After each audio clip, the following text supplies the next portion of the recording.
Hello there and welcome to PS4 Fun, and the talk today is about microtransactions, about gated content, about loot boxes, and actually why they're probably likely never ever to go away, no matter how much we complain. Now, to put some context around this before I actually get on with it, my day job is a business advisor and trainer. I advise and help people start their own businesses. That's what I do. And my particular specialism is marketing, digital marketing, SEO, that kind of stuff. So I'm going to have a little look at the kind of a basic marketing overview as to why this will always work, why it shouldn't work, but why it probably always will. And certainly in view of loot boxes, it's probably the only legislation that's ever going to make them go away. So I wanted to put some context there because this is something I do actually on a day-to-day basis advise people on, and I just want people to understand how the marketing works and why these loot boxes and things like this they work and they're likely to be around. Certainly things like microtransactions and gated content are unlikely to go away anyway. But I am going to do this through an animated PowerPoint presentation, but do bear with me because hopefully this will make an awful lot of sense.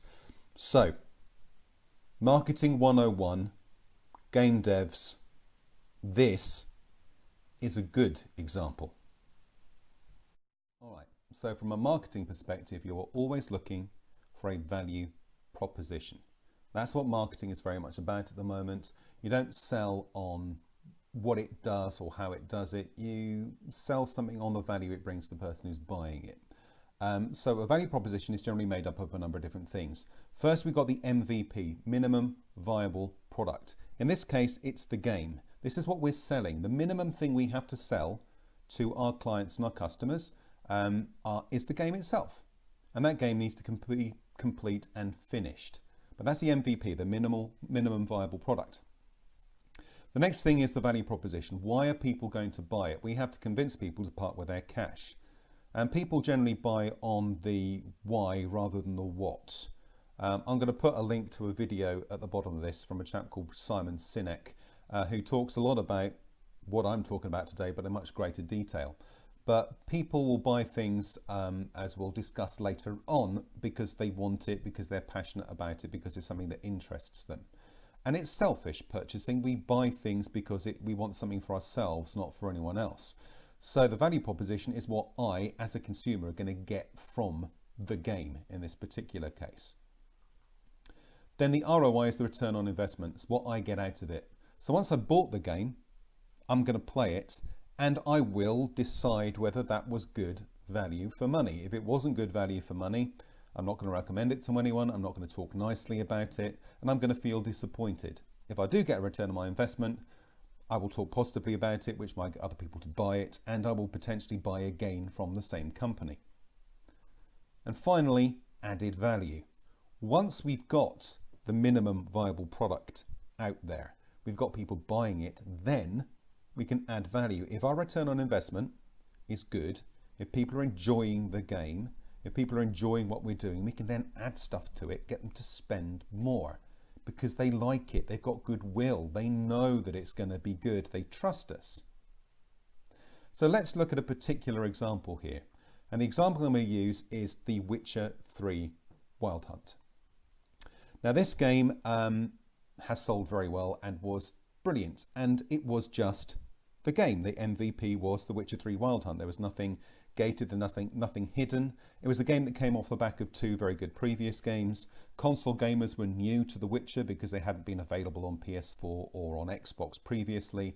The Witcher 2, I saw a playthrough of it, thought this is the kind of game I'm going to like. I like RPGs, and I bought The Witcher 3 Wild Hunt. I even pre-ordered The Witcher 3 Wild Hunt, which is unusual for me. I'm not a big pre-orderer of games because I was fairly convinced it's a game that I would like. Other people have got a good return on investment. I'd heard other people talking about it. I thought, why the heck not? And what I got was a phenomenal game. A game that cost me £44, but I played for about 200 hours. So for a kind of a pound for pound thing, I've got good value for money. But the length of the game isn't about value, it is what you get out of it, how much you enjoyed it. The Witcher 3, 200 hours of absolute fun for £45. Played Hellblade recently, £24. Phenomenal game, took me 8 hours to complete, loved it. Same with Uncharted 4 Lost Legacy. £30 game, 9 hours of gameplay, loved it. I got return on investment. As a result, I am feeling positive about the game. I'm feeling good about it. I like it. Now, what The Witcher 3 did quite brilliantly is then they started adding free DLC. So CD Projekt Red said, tell you what, you're enjoying the game, aren't you? Have some other stuff.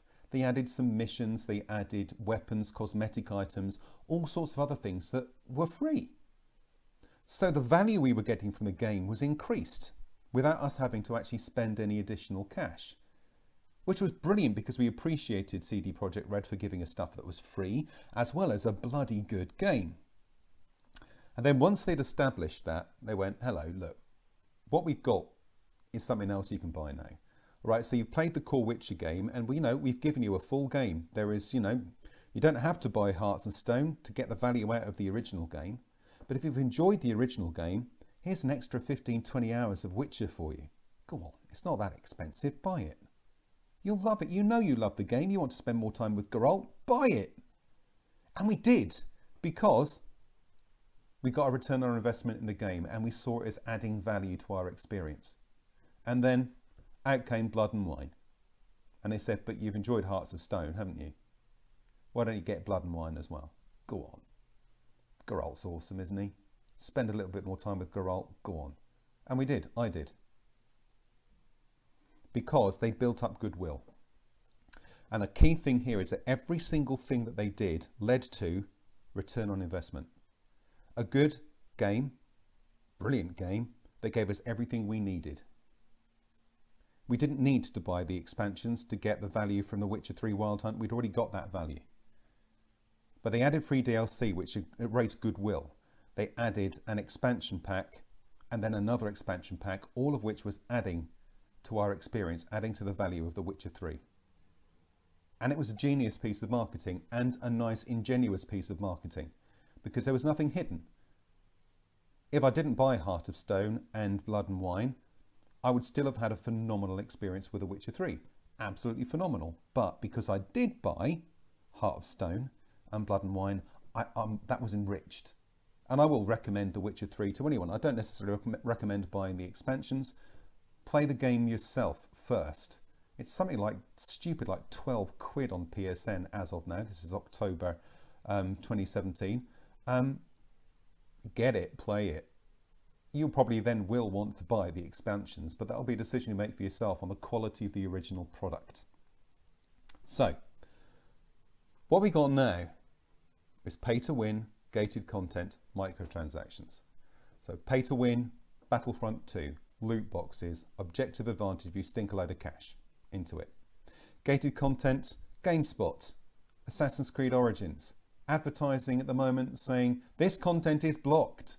They are actually advertising blocked content that you can only access if you pre-order. They're basically saying we're going to take away a chunk of the game unless you pre-order. And then microtransactions. Microtransactions, buying various things. Now these can be done well or not, to be honest. I mean, all of these things can be done well or not. In the case of pay to win with Battlefront 2, a lot of bad feeling towards the game now. EA are trying to kind of redress the balance, but they're not getting there. Gated content, absolutely ridiculous. GameSpot, I don't know what they'll play at, but there we go. Microtransactions, as long as they're kind of cosmetic things that don't influence the game, I'm not that bothered. I'll just ignore them. I don't need a new Stormtrooper helmet. I don't need, to have a pink costume for my character. I really don't give a stuff. But what they do when they become invasive, so pay to win Battlefront 2, loot boxes in Shadow of War at the moment, which is the thing that kind of kicked off this entire debate, to be honest with you. The problem is that they will remove value. They are kind of anti-marketing in some respects. And let's explore that. Firstly, it removes value. You don't get the complete game. Shadow of War, according to reviewers, becomes a grindy slog. at the end. In the end game, it becomes really, really, really, really hard to get the orcs. You have to keep grinding and grinding and grinding. Do you know what? Much easier. Splash a few cash, make the end of the game easier for you. So they are actually affecting people's experiences of the game detrimentally to get them to buy stuff. So we're taking value away. It's the same in some respects with Battlefront 2. Someone dumps a load of money day one, buys a load of loot boxes, and objectively gets more powerful. Invulnerability to Boba Fett when he's jetpacking around. A 10% increase in damage and 10% increase in fire rate for all of your spaceships when you're doing the spaceship battles. That gives you an objective and unfair advantage that you've paid for. So you've taken that from the person like me who doesn't want to spend extra cash, just wants to spend 45, 50 quid on the game. You have actually made that game less valuable as far as I'm concerned. Then you're reducing the return on investment. I'm getting less game for my money. I'm going to have a less enjoyable experience than someone who splashed the cash out. So my return on investment is lower. So I'm not as invested in the game, I don't like it so much. You reduce goodwill. Press at the moment are all over this. You'll get resentment from purchasers. You get people resenting your game before it's even out. I was going to buy Battlefront 2. I am now not going to buy Battlefront 2. I was going to buy Assassin's Creed Origins. Unless they can convince me that those loot boxes aren't going to affect the way I play the game, I am not going to buy it. I was never interested in Shadow of War, but I'm even less interested in it now. So the goodwill of that game is gone as far as I'm concerned. I'm not interested. And, you know, that horrific advertising about this content is blocked from GameStop, you know, that's another nail in the coffin of Assassin's Creed Origins for me. And the minimum viable product for the company is still the game, because they only really have to sell the game. But for the consumer, the MVP is the game plus stuff.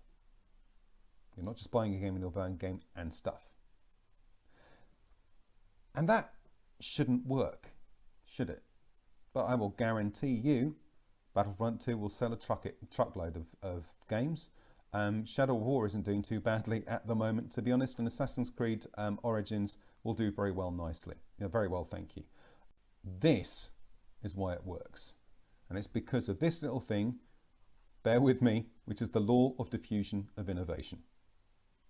Yeah, it's a wonky title, but bear with me because this really does highlight why these things will work. So this is how it breaks down. Of the population that buys stuff, 2.5% are innovators, the people who make the stuff, game devs. 13.5% early adopters. These are the people who will buy with gut rather than brain. Early majority, people who wait for reviews and recommendations before making a choice. Late majority, they'll buy it when it's cheap. Laggards, meh, can't be bothered. And we all fall into these categories, and it will be different depending on the type of product. So let's have a look at the graph. I apologize, it's a bit blurry, but I tried to replicate this myself, but couldn't be bothered, so I nicked a slide from the internet. So that first 2.5% of the innovators, the people who make the stuff, game developers, whatever it might be. The critical part of this equation are early adopters. Early adopters are the people who buy it because they want to be first. They buy it through no rational, objective opinion at all. They buy it because it is something. These are the people who will spend £1,100 on an iPhone 10. These are the people like me who queued at midnight on the 28th of November 2013 to pick up their PlayStation 4. So I could be first. Now, the early adopters are the people who will pre-order the deluxe edition. They are passionate. They're buying it because it's Star Wars, because it's Call of Duty, because it's Lord of the Rings. There is no rationality there at all. It is purely emotional. They'll buy it because they want it and they want to be the first to have it. As a result, they will pay a lot because the value for them is not the game. The value for them is being first. So they'll pre-order, because then they'll get the day one DLC, they'll get the exclusive skins, they'll get the little model that they can have on their shelf, they'll get the Steelbook edition, they'll get the soundtrack, they'll get the season pass, they'll get every single thing. They'll pay 180 quid on a boxed version of the game with a load of stuff they don't really need because they want it. It's why I queued at midnight in November 2013, because I wanted the PlayStation 4 first. There was no rational thought behind it. I went, I want it, I'm getting it. That is the only time I've ever done that, to be honest. I'm not an early adopter for most things. I do love technology, but my mobile phone, I just want something I can make calls from, access the internet and text. I've got a Sony Xperia Z3, and when I got that last year, the Z5 was available, but you know, it was 20 quid a month extra. I thought, I don't need that. It doesn't do anything different than the Z3. I'll have the Z3, thank you. But for the PlayStation, I'm an early adopter. I got day one PS2, a day one PS3, and a day one PS4. It's the only time I've fallen into the early adopter category because I want it. Now the next bit, and these are interesting, the early majority. These are people who are not buying through gut. They're buying because they've read the recommendations and that they've seen the marketing, they've seen the trailers, they've seen some gameplay, and they're going, that's looking all right, but I'm going to wait until I hear some reviews or some recommendations before I buy it. I'm not going to pre-order. I'm not going to buy it day one. I'll buy it early, but I want to see what other people think. And that's why these early adopters are critical to marketeers. And that's why the early adopters are the ones that are really focused on. Because to make a game successful, you need to have something in the region of 15 to 18% people buying it. Now at the moment, if all the early adopters buy it, that's only 13.5%. You need to add another 3 to 5% on top of that. And what will happen is the early adopters will convince the early majority. They only need to convince about 3 to 5% of the early majority to make that a success. And they will do. Because if your friends start going, oh, I've been playing it, it's amazing. Oh, it's amazing, buy it, you got to buy it, it's awesome. Oh my God, it's brilliant, you got to buy it. You go to Metacritic, see it's got 86, 90%. You know, Rotten Tomatoes are reviewing it really highly, whatever it might be. We're going, yes, it is good after all. I'm making my decision based on evidence and based on rational thought process because everyone's saying how good it is. I'm going to buy it. And that is why loot boxes will always work. The late majority pick it up when it's cheap. I do that a lot, to be honest. I look at a game and say, yeah, I fancy that, but I'll wait till it comes down in price. I'll buy it later. Laggards probably don't even know what a PlayStation is. They don't care. But the early adopters are the ones that will always go, and they won't care about microtransactions, they won't care about loot boxes, they won't care about anything like that, gated content, because they want it first. And they will spend the money on it. And they'll spend the money on and have a fantastic experience, which they will then tell the early majority about. And the early majority will go, all right, fair enough, my mates like it, I will buy it. And that's why it's going to be very, very difficult ever to eradicate things like this from games. Because the early adopters are not rational. The people who are complaining to government, the people who are concerned about this are probably the 34% in the early majority. Because they're making rational decisions about buying and they're going, hello, surely I should just buy a game and play that game without the need for anything else. Because, you know, it's 50 quid for goodness sake. That's a lot of my money. Don't understand. Now, those are the people lobbying in Parliament. Those are the people who are getting upset at the moment. But the fact is that the early adopters only need to convince 3 to 5% of the early majority that the game is worth buying to make it all happy for the companies that are selling the stuff. This is why it's going to be very difficult ever to eradicate this. Loot boxes, if they're ever defined as gambling, that means we get a mature rating, or maybe an adults only, an 18 or a 15 rating on a game, which does impact sales, which might actually get some of the game developers to think this is not such a good idea. Certainly EA are backtracking quite significantly at the moment because of the outrush of ill feeling they've had towards their game. But the early adopters, they'll buy it, they don't care. The extra cost is not part of the equation because the value for them is being first. So what does this mean for the gaming industry as a whole?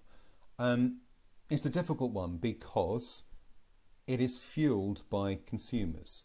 Now, there are companies trying to do things differently. This is footage of Hellblade, a game where Ninja Theory, who'd done all the AAA stuff, decided that they were not going to get involved in that anymore and make a game that they wanted to make without any interference.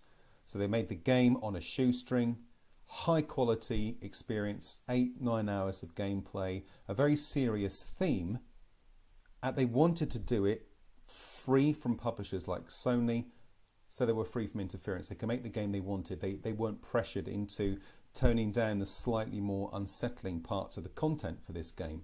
No, they weren't then having to do lots of DLC because this game doesn't need it.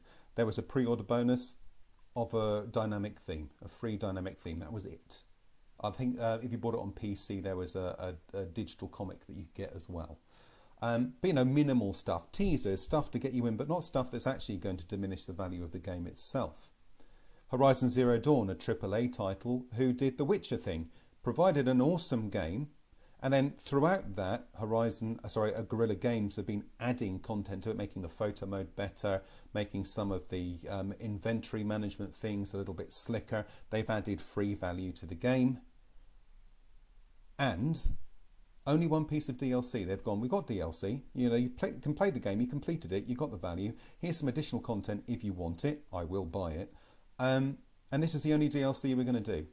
This is it, there's nothing else. Buy it, enjoy it, because the next thing we're going to do, hopefully, fingers crossed, is to concentrate on a sequel to this phenomenal game. We're not going to milk it for everything we can. My fear is now that Horizon is successful, perhaps a sequel might have some more kind of microtransaction bits going on, although I must say Sony generally are not quite as invasive with that kind of thing as a publisher as EA, Warner Brothers are being at the moment with, you know, Battlefront and Shadow of War. It comes down to us as consumers. Ultimately, we have to lobby for this kind of thing to stop. We need to have voices. We need to not allow this to go away. What happens is people get bored of talking about it, and then nothing ever changes. The early adopters we will never change, but the early majority we can. I'm a part of the early majority. I am now not going to buy those games. I have no intention of buying those games.